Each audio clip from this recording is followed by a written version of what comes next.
And now your hosts, Kim Kane and Katie Daughtry. Hello, barbecue family. Welcome to another episode of Midwest Backyard Matters, proudly presented by Man Meat BBQ.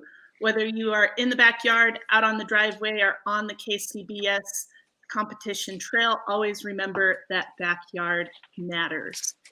So, welcome, everyone. We are obviously not Ryan and Zach, but we are their better halves. We are. Is Katie Daughtry. Here's my host, Kim Kane. And welcome to this first episode of our Women in Barbecue series. So, how you doing tonight, Kim? I'm pretty good, just hanging in there after a long weekend, but here we are. What about yourself? Doing good. We had a practice cook this weekend. I think, we're getting better and better, and I think we're getting to a point almost where we're very pleased with where we're at. So it's good. That is awesome. Right? You had a competition this weekend? We did. We were in Winston this weekend. We didn't do as well as we wanted to in some categories. We're still trying to figure out that pork. Just as kind of moving in from backyard into Master Series this year, Ryan does do the brunt of the work, but I do kind of hang around as much as I can, and I'm trying to learn as much as I can. So we're hanging in there. We're trying to get back up to the top where we want to be, but we're still happy for all of our friends that are doing really well too. So, yeah, I'm sure that was a big change going from just 2 meats to 4 meats too. Oh yeah, for sure. There's been a little bit of extra stress added on there, but it's still been a good time, and we're figuring it out, and we'll get there. It'll take some time, but we'll get there eventually. Yeah. Awesome. Well, let's see. I'm used to doing the back end side of this. So we've got there was only one comp this weekend to go over the scores for. So in Smoke in the Park in Glencoe, Alabama, first place was Hickory Hangover. Second, Ghost Hill Barbecue. Third place, IBOK Holy Smoke. Fourth place, Jury Out Barbecue. Fifth, Puck Daddy's Killer Q. Sixth, No Rala Barbecue Team. Seventh, Etowah Smoke. Eighth, Hell on Squeals. Ninth, Bentley Q. And 10th, Leela Q. And then our team of the year, Backyard Chicken, thus far is number 1 is Furlong Smoke and Seafood with a 1327. And it looks like we also have in second place, Fluffy Butt Barbecue with a 1275. And in third, Ham Squad with a 1272. We have Hess Hogs, number 4. In fourth place, Rib Life for 5th. Veteran Pork Pullers for 6th. 7th is Weeze's Groovin' Barbecue. 8 is Schmack Q, 9 is The Fat is Where It's At, and 10 is Two Swine Crew. And for Team of the Year for ribs, we've got first place, The Fat is Where It's At. Second place, Leela Q. Moving up to third place, Swinalicious. Fourth, Wrecking Crew Barbecue. 5, Weeze's Groovin' Barbecue. 6, Mispillion Meat Works. 7th, Dog Patch Q. 8th, Furlong Smoke and Seafood. 9th, Hickory Hangover. And 10th, Ham Squad. Yeah. So real quick on the overview for this weekend, there's only one comp. Yeah, I know. There wasn't a whole lot going on this weekend, but still, it still counted. It was a hot Saturday out there. Well, I'm sure. Hopefully the last hot Saturday for a while. I hope so. I'm ready for this to be over. The weather, not the barbecue. Yes, I would agree. Awesome. Well, would you like to introduce our guest for this evening? I would. So our guest this evening is one of my really good friends. Her name is Ashton Smith, or Ashton Farley, whatever you want to call her. I like to call her both. This is Ashton from OG Bandits. Ashton, how are you doing today? I'm doing good. How are you? We are good. We're happy to have you tonight. So tell us a little bit about yourself and your team and Competition Barbecue, and how did you get started in it? Okay, so we are the OG Bandits, formerly known as Pig and Whiskey OG. I am a mom of 3 boys, so very hectic life. As you guys know, we have a 14-year-old, 11-year-old, and a 1-year-old. He's 1 now, so 1-year-old. How I got started. So back in 2018, I met this guy at a bar. And he had his brother-in-law was with him and was hyping him up and all this stuff. I was the bartender and was telling me all this stuff great about Josh. And he goes, he does competition barbecue. And I looked Josh straight in the eye and I said, I don't even like barbecue. And they were like, okay. And I felt, now that I know him, I feel so bad for saying that. But at the time, I was like, gross. Who wants to do that? But I didn't know anything about it. I was thinking like he was king of the cul-de-sac. You know what I mean? Like that's what competition barbecue meant. I didn't know exactly what it was. So we flash forward a little under 6 months later, I go out. He was living in Jersey. I was living in South Dakota. I go out to see him and he takes me to my very first barbecue comp. And it was called the Iron Man. And what it is they don't use any electronics. You get 7 pieces of chicken, 1 rack of ribs, 1 pork butt, and your brisket. So you have a Thermapen and you go for it. I had a blast. Like I just got super drunk, which is surprising, I know, but it happened. And I was like, this is so cool. Like I was eating moonshine, pineapples and having a great time and didn't really pay attention as far as to what they were doing so much at that time. Next day was awards and we went and they ended up RGCing. So, which is a big deal. I had no idea. I was like, cool, you guys got awards. So I told him, I was like, I could totally see myself going to these barbecue comps. That was like one big party. It was a lot of fun. And then things got a little bit more serious between us. And we decided eventually to buy a house here in Kansas City.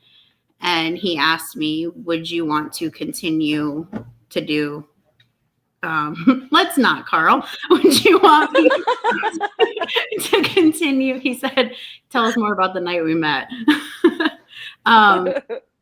Would you want to continue doing barbecue with me? And I said, I love you. I support you. If that's what you want to do, let's do it. I'm down to do whatever you want to do. So we moved here. And our very first comp by ourselves was Osawatomie in 2019 in October. And it was good. We had a good time. It was very nerve-wracking. I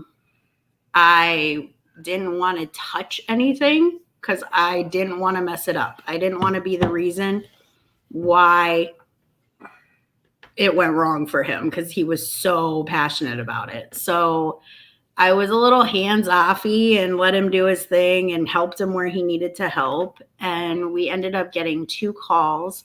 We got a 2nd place chicken call and a 10th place rib call, which I think put us not great. We were 18th overall, so middle of the pack. Our brisket killed us. So that'll be something else to tell you after this, but that's how I got started in this. Was it all started for me and him in October of 2019. Well, that's awesome. And I definitely have to say that it just blows my mind that it started with you saying, I don't even like barbecue. Because if anybody has ever met you, they know that you are one of the most competitive women in the whole barbecue competition area. Like that. I think it's the funniest thing now that I know him and what we have become. I'm like, oh my God, remember that time I told you I didn't even like barbecue? He's like, how could I forget it? So in regards to your team and, coming from not even liking barbecue to being a part of barbecue to, working, side by side with Josh and not just kind of standing on the sidelines, how, what is your role on the team now and how has it evolved over time? So what happened after 2019, that was October, so it was the end of the season. Our brisket killed us at that comp. So I told him that off season, listen, I'll continue doing this with you, but why are we doing this? Like, what is your ultimate goal? Do you want to open a restaurant? Do you want, are you just doing this for fun? What's the purpose? And so he said he wanted a Team of the Year trophy. That's why he was doing it. And I said, okay, then you know what we're going to do? I said, we're going to get a Team of the Year trophy. I will do it and I will put my whole heart in it and we will do it. I said, but your brisket sucks. So honest. I was. So he's from the East Coast, and Lord, East Coast people do not come after me right now. But his brisket to me, someone from the Midwest, tasted more like pot roast. Mm-hmm. And I don't say that to be offensive. I'm just saying exactly what it was. And I'm like, if you bring that here, it's not going to hit in Kansas City. Like Kansas City barbecue brisket it doesn't taste like that. And I don't know what that is. So he said, fine. He got all offended. If you want to do brisket so bad and you know all about brisket, then you do brisket. Mm-hmm. So all of off season of 2019 into 2020, that is what we did. So I took what I thought was a brisket. I think we cooked probably, I'm not even kidding, 25 briskets between November to January. We were out there constantly and we had I was working with different flavor profiles. I was doing everything I could to get what I wanted out of it. So then our first comp in 2020 was Shotgun Fred's. I don't remember, somewhere down in Texas. I don't remember the name of the town, but we were going to go to Texas. He always wanted to do Shotgun Fred's. So we drove down there and he's like, are you sure? He was psyching me out. He's like, are you sure you want to do your brisket recipe in Texas of all places? And I was like, well, yeah, I worked hard on this. I want to do it, and then he had me second guessing myself at the comp, like maybe I don't want to, as we're meeting everybody. Which is the last thing you want to do. Yeah, and I'm like, maybe you just do the pot roast. I don't know. And so I was scared, but I stuck to my guns and we did it. And we ended up going head to head with the 2019 Brisket Team of the Year in KCBS on the same table. And I won our table in brisket and we ended up 5th overall in brisket. So it was probably that was the moment when I got that call that I was like, I can do this. And it was a very proud moment for me because I had worked so hard on that. I'm sure Josh was eating his words too. Oh yeah. No. Obviously not. No, he was, and he was very proud of me, that we did it and I did it. And it was tough. It was scary. So then our next comp that year was Culetha, which was in March. And it was not a great comp for us. We did not do well. But that same weekend, like in the middle of our cook, was the weekend that everything started shutting down because of COVID. Like they didn't even know if we were going to be able to continue our cook. Mm-hmm. So they let us do it. It was not great results. And then the world changed. Everything shut down. So our year that we were going to go full steam ahead all of a sudden looked like it was on pause. We didn't have any contests. We didn't we had a freezer full of meat that I was afraid we were just going to have to cook for ourselves. And we were trying to figure out, what our next step in barbecue was. But that gave us some time to actually sit back and not just worry about brisket, but start really practicing our other meats together. Because at that point I was like, I want in this. I'm going to do this. I'm going to help you. And so we took, like, that's when I kind of started taking over chicken. He hated doing chicken, and I found it very therapeutic. So he was like, fine, do it. So I was learning about how to trim a chicken leg, how to do, you know, different stuff like that. I brought in to the team, we now weigh our chicken legs, which is a cooking thing that I thought all people did, but apparently men don't do that. So I was like, you know, if you're cooking 18 chicken legs and they're all different sizes, they're all going to come out differently, even, you know. So we started weighing our chicken in that time, and it, as much as it sucked, it helped us, I think, in the long run. And then finally in June of 2020, when things started opening back up, we were ready to go. So we did our first, I think it was June, we did, I don't remember what contest was our first contest back. Oh, Wagner, Oklahoma. Did not do great. That's a whole nother story, though. We were parked right across from a dispensary facility, a growing facility. Neither one of us do that, but it was really interesting to learn about. And so it was kind of a different weekend, and it didn't go well. So we were kind of down and out, but at that point we were just happy to be back out, that there was contests happening. Yeah. So we didn't really care what we were doing. And then it was our 10th cook in August, our 10th cook together. We were in Winston, Missouri, this one where I was just at this past weekend. Yeah. And we got our very first GC after only 10 cooks together. And so that was very big for us. Like, it was, you know, something that I didn't think was going to happen for us as quickly as it did, but it happened. And it was very, you'll never forget that moment when you win your first GC ever. And it brought me back into, okay, we can do this. Let's do this. So we started grinding hard, and we started going hard. And next thing I know, we had a second GC.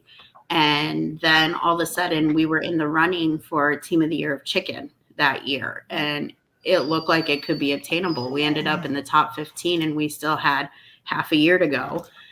And so we worked our butts off in chicken. We were in Wyoming one weekend, and we got home Monday, went to work Tuesday, Wednesday, Thursday night left, and we were in Mississippi by Friday morning.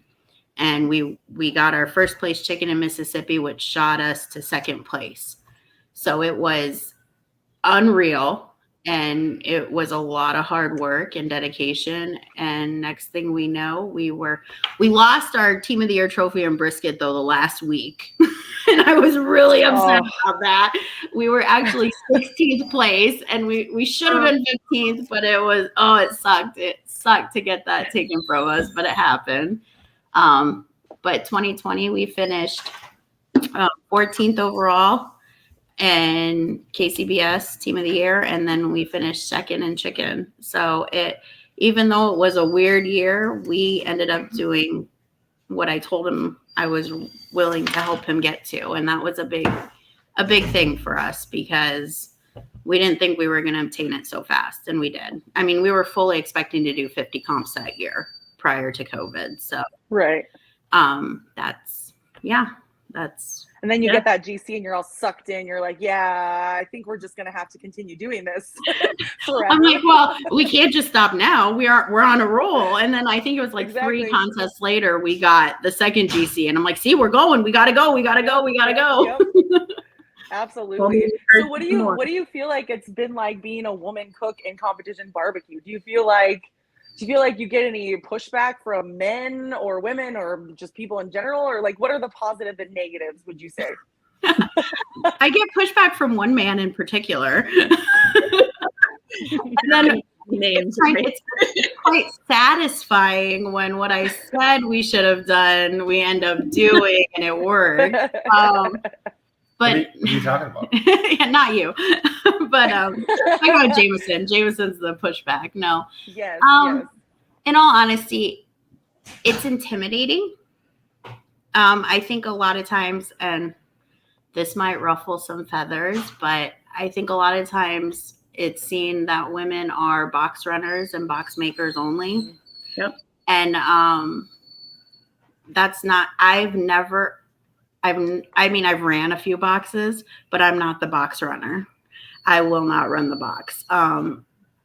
Josh actually makes all but one box of ours as far as kale goes. I only make one, and that's the rib box.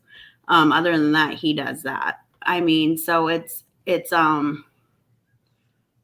I feel like anything with women, it's very, if you have anything to say, it's almost like, are you sure about that? You're always second guessed. Right. Whereas in reality, and Josh, and I don't speak for all men, but Josh is very supportive of me, as you know, we bounce things off each other. He comes to me if he's like, I don't like this, and I'm like, you're crazy, you know, or if I don't like something, he'll tell me I'm crazy, and then we'll talk it through as to why we don't like it. Our biggest fight right now has been finishing dust. He loves to finish dust everything. I hate it. So just in Winston, he was like, make sure you finish dust the top. I was like, oh yeah, I did. And of our first place brisket, which I ended up not doing.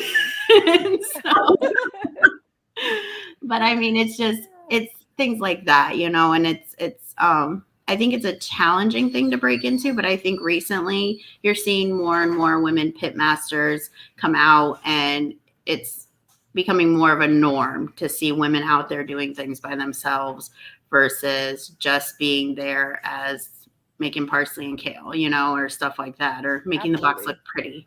I hate when people say that, like, oh, you make the box look pretty. And I'm like, well, I also helped with everything else, but yeah, I made the box look pretty, I guess. Right, You know? right.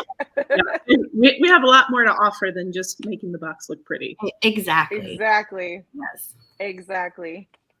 Exactly. So we all know that your team, the team, is semi-retired.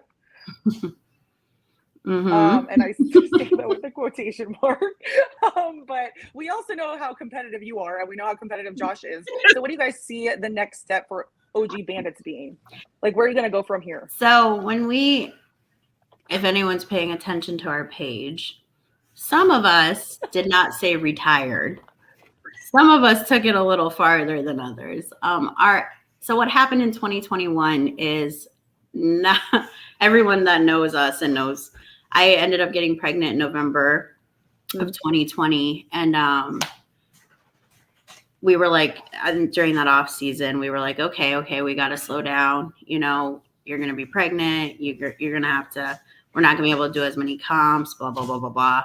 And I was like, just because I'm pregnant doesn't mean I can't do what we've always done. Like, you know, I just won't be drunk doing it. It'll be a totally, and it was a totally different experience. Being sober, completely sober at a comp was a totally different experience. And I wouldn't necessarily say a better one because I was hyper aware of everything. Mm-hmm. So it was like really kind of whatever he was doing. I was like, what are you doing? And he's like, I always do that. And I'm like, stop doing that. That's not normal. But yeah, retired like Tom Brady. Josh likes to be called Brett Favre. I don't know why. I'm like, no, you're not. So stop. But we ended up, I was at a comp July. It was Cameron. The weekend we got home and we did a double. And 4 days later, I ended up delivering Jameson. So I was 39 weeks pregnant at a comp by my own choice. It was me that wanted, my goal was to make it to Cameron, and I did it. I had a C-section though, so it took me out. They say recovery to C-section was minimum 4 to 6 weeks. Mm-hmm. Jameson's first comp was a double in Nebraska, and he was 3 weeks old. Yep. 4 to 6 weeks. Not for Ashton. Nope. So I was going stir crazy sitting at home on the weekends. I was like, and so I think he had done like 8 or 10 comps because they were all doubles back to back to back to back by the time he was 6 weeks old. So we were super busy that year. We had a newborn baby. We were going crazy. And then the off season came and we were exhausted. We burned ourselves out, and we will wholeheartedly admit it. It was a lot of work to juggle all that we did. And when I look back at it, I'm like, we were crazy. Like, that's crazy. There's something not right there. We need to go to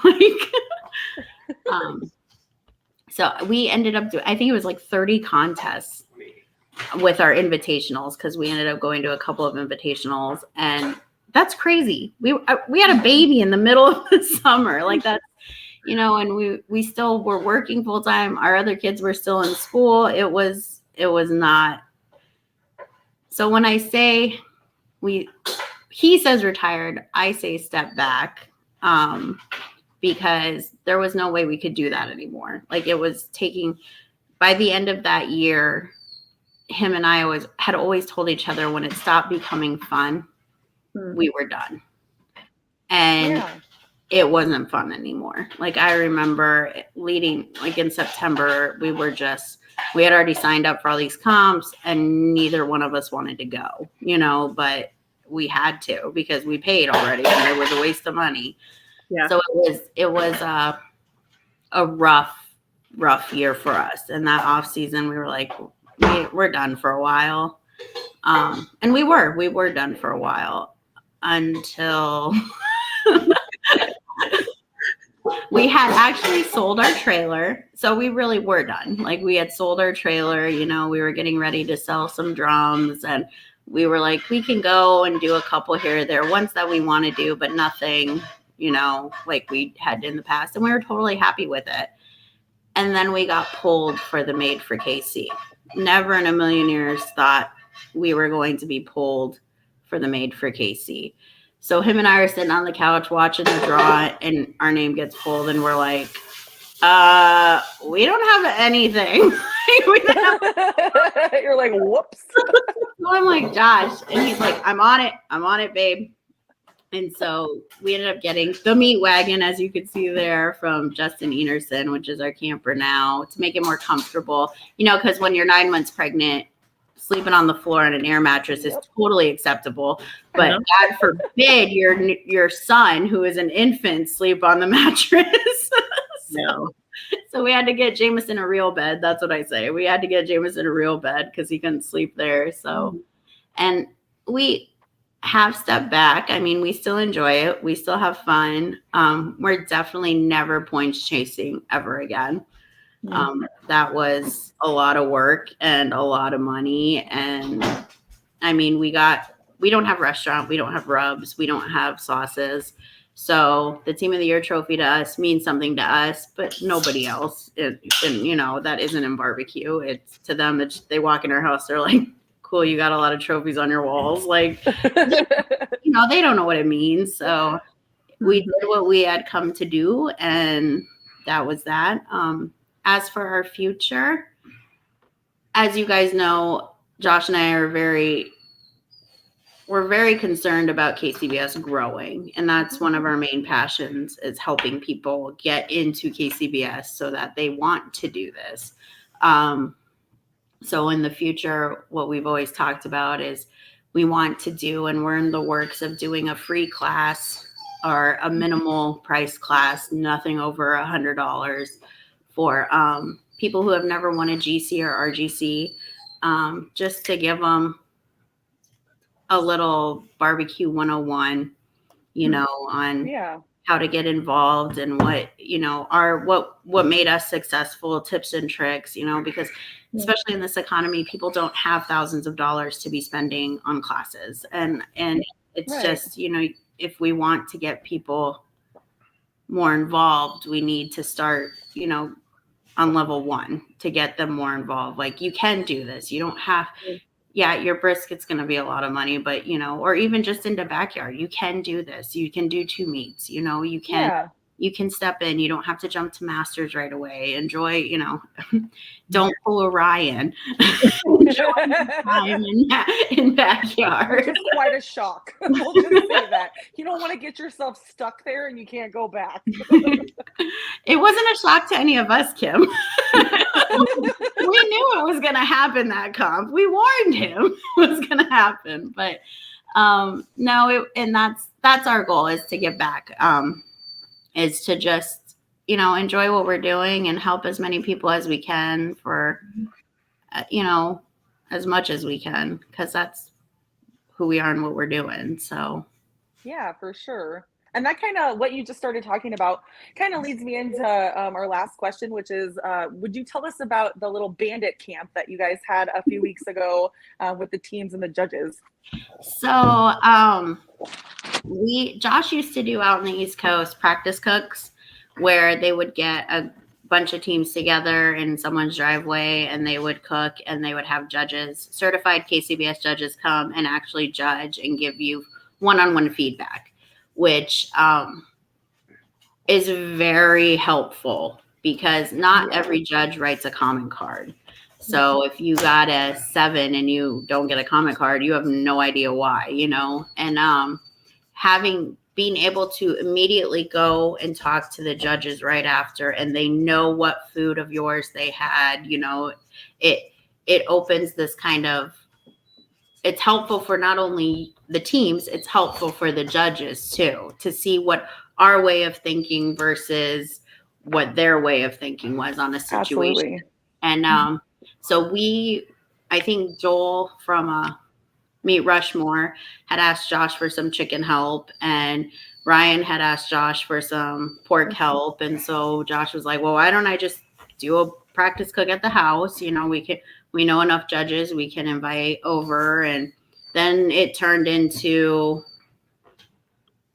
bigger, more teams were coming, and we got, I think, 7 or 8 certified judges that actually came out to help us out. And it was, we didn't do brisket. We did chicken ribs and pork.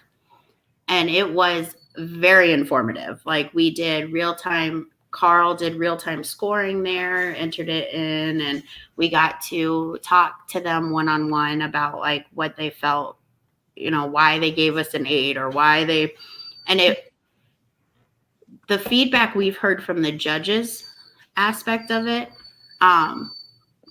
they learned just as much as we did. Yeah, sorry, Missy. I'm like, Melissa's like, sorry you had to go to Turks and Caicos. So sorry. Not. You should have been in my driveway on a 1,000-degree day. It was hot. It was hot. It was very hot. But we have, like, this last weekend, we saw a lot of the judges that were at our house were also at Winston. And they came up to us and told us, like, they wrote more comment cards than they have ever written, specifically because of what we had said to them and how important it is to us to write those comment cards, to let us know, like, okay, you just didn't like it because it was spicy. That's nothing, I can limit the spice, but 4 other judges loved the spice, so do I change it or do I not? So it was very helpful, I think, on both ends. I know we got great feedback. Katie, you guys got. Yeah, no, we were there, and I loved it because that there was one of our pork scores was like 988, and if you get a 988 at comp, you're not going to know the reason for those 8s, but right there in front of us saying, I gave you an 8 because it's a little bit dry. Okay, that's great. That gave us feedback for exactly what we needed to do to go back and fix it. And then it also, like, everyone keeps talking about the 6 ribs across. Good Lord. Okay, so Josh and I are known to do 6 ribs across. This is a prime example of where there's a disconnect between judges and teams. We do 6 ribs across. When we do 6 ribs across, we had 6 bones from one rack we nailed. Okay, so when we stick them in the box that way, that means they're from one rack. I never in a million years thought that these judges would tell me we think you're hiding something when you do that. And I'm like, what? No. Well, we can't see the sides because, fitting 6 ribs in a box, you can't see the sides. And I was like, no, they're all from one rack. It means we nailed it. And they didn't know that. But now they know that if they see, it may be from the same rack. It may be that they nailed it. That's why they put it that way. I did get a little heated about that because I was really kind of shocked and mortified that I'm like, we got a 180 in ribs doing that, and you're telling me that I get an 8 in appearance? Like I was mortified, but I said sorry, and I wasn't upset. I was more shocked than upset, like of anything. But yeah, but it's stuff like that. Stuff I would have never have. I did get a little. You know me, I get a little heated sometimes, just a little bit. But that's because I'm passionate about this, and it's something that, like, I think what Josh and I want to change is that disconnect with the judges and the teams, where like we think we're doing something that everyone should know when we put it in our box, but they had no clue. Why would they? I don't fault them. They would have, they have no idea. So opening that gap there, that is something we want to do. And so what we're looking to do is more of those practice cooks with more teams and more judges. So that way you can talk, more judges can hear feedback from and understand the teams, and more teams can understand why judges are thinking. I can see the work. He's talking to me and I'm like, what? But he's absolutely right. Then they can see us cook too. And that, and one of the judges said, like, I watched a team who was doing finishing dust, and the wind took some of the finishing dust off one thing, and then the wind didn't take the finishing dust off someone else. And he said, I would have never have thought that would have been a problem, but when you're exposed to the elements like that, that is problems that us teams don't think about. We're not necessarily paying attention in the moment. So the person next to him's chicken was really spicy versus his chicken was not spicy at all, because it had no finishing dust on it, or sweet or salty or whatever.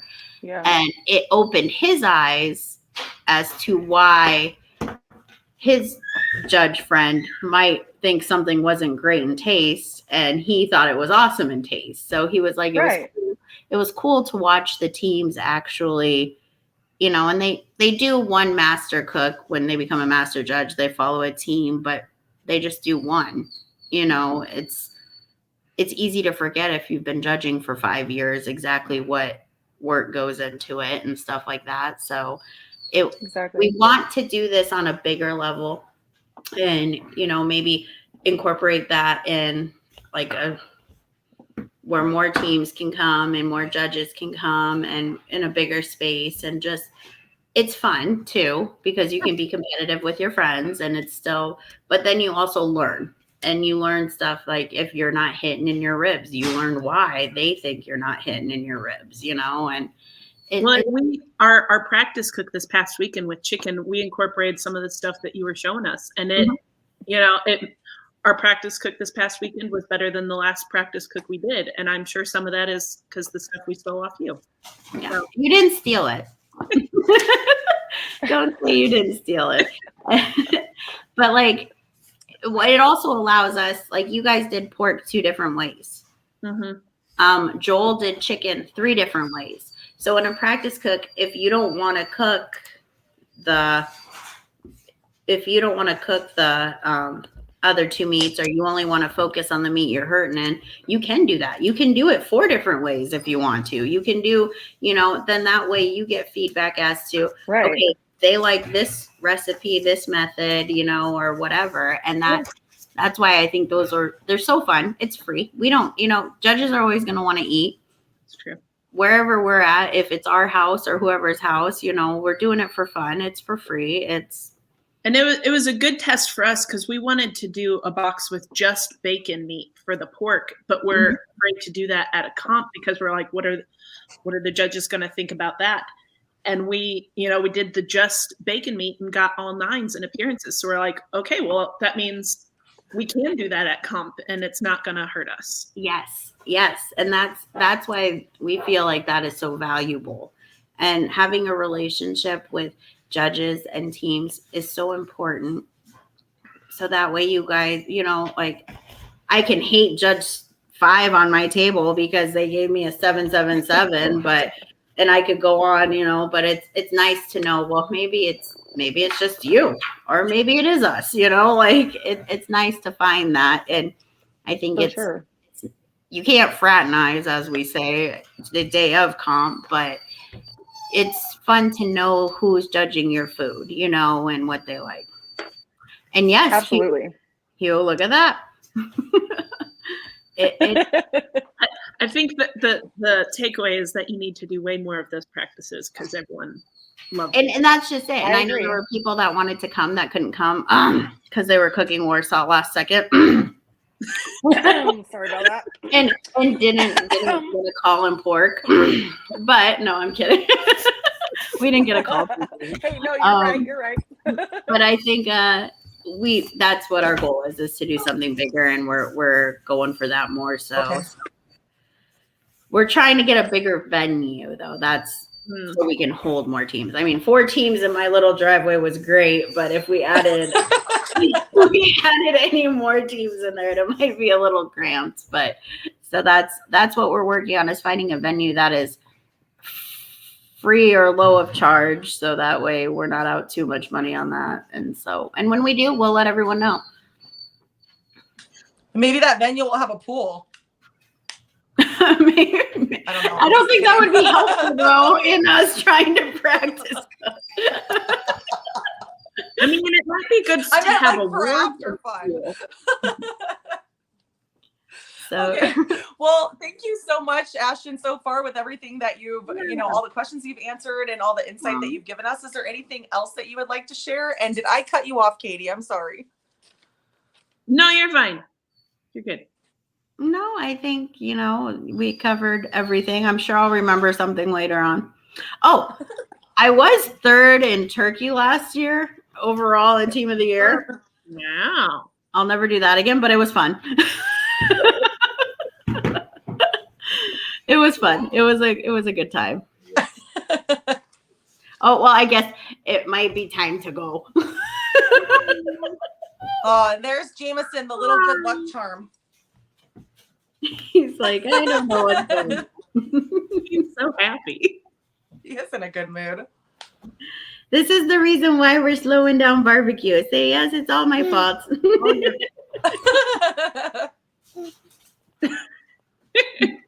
He's not sure what the heck is going on. He's like, hi, say hi. Say hi, world. Hi, Jameson. Oh, and now the dog. But thank you guys so much. You're welcome. You have a great night, Ashton. You guys too. Thank you. Awesome. So I'm excited to get going with this Women in Barbecue series. For sure. There are so many people I feel like involved in barbecue, so many women that, and I won't say that the men kind of, don't give them the light there at the end, but there's a lot more involved than even I knew about. And so I feel like bringing us all together, even for all teams to kind of recognize that, but also for us women as a group in our own to kind of get to know each other and share any kind of tips that we might have with each other as well, I think is really important. And I'm super excited about. Yeah. So next week we've got Bree from Black Magic who's going to be on. So excited for that. And it's, there's a comment from my husband. There's some more great guests coming up in the series, and he's not wrong. He's got a few lined up going forward. So we might have to make this like a once every other month deal or something. I don't know. There's so many. Yeah. So awesome. Someone's a little excited there. Awesome. Well, what do you got coming up this weekend? Do you guys have another comp or takes a We week. don't. We had Excelsior Springs at first going on this weekend.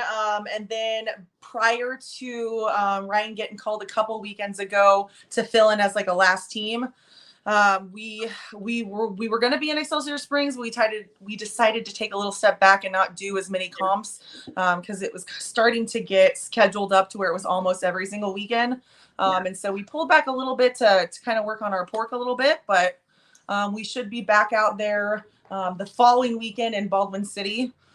So we're looking forward to that. What about you guys? We are practicing ribs this weekend. It's where Excellent. our next comp is Belton, I think. Oh, okay. So we're working on perfecting. I mean, we got reserve grand last time we did competition ribs and competition. So I don't think there's too much to change. Just, making sure it's been a while since we've cooked ribs. So making sure that we're still good at it. Makes sense though. Getting it all back, getting back in the groove of things is important. Yeah, it is. Awesome. Well, thank you for joining me, Kim. Yeah, thanks for having me at any time. Yeah. So remember, whether you are in the backyard, out on your driveway, or on the KCBS competition trail, remember that backyard matters. Good night, Yes, everyone. it does. And barbecue wives matter too. Yes, barbecue wives matter. Good night. Bye, guys. Have a great night. Midwest Backyard Matters, brought to you by Man Meat BBQ. Additional sponsors: American Fire Barbecue and Grilling Supply, Sofa King Awesome Barbecue, Trauma Hogs Barbecue, and Hunsaker Smokers.